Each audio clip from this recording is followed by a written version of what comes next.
If you want to know all about AC parts and where the high pressure switch is mounted, especially on that discharge line, you're in the right spot. So, the high pressure switch is usually mounted on the discharge line, which carries that super high pressure refrigerant from the compressor to the condenser.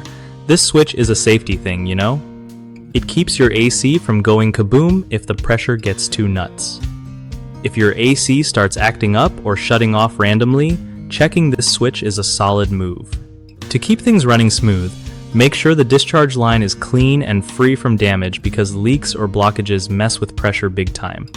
When replacing the high pressure switch, always match the specs to your system. Otherwise, it won't work right. Also, give the electrical connections a look because loose wires can cause false trips or no trips at all.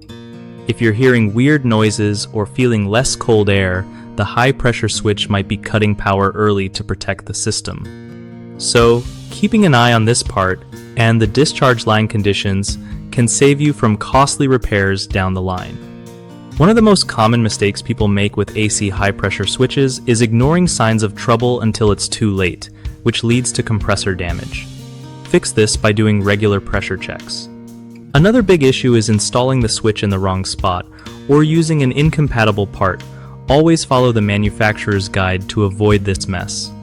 Third, folks sometimes forget to inspect the discharge line itself for wear or leaks, which throws off pressure and causes switch trips.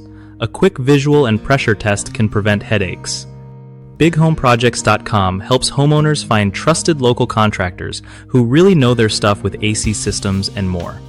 Plus, it gives contractors a way to connect with people who need their skills, making life easier for both sides.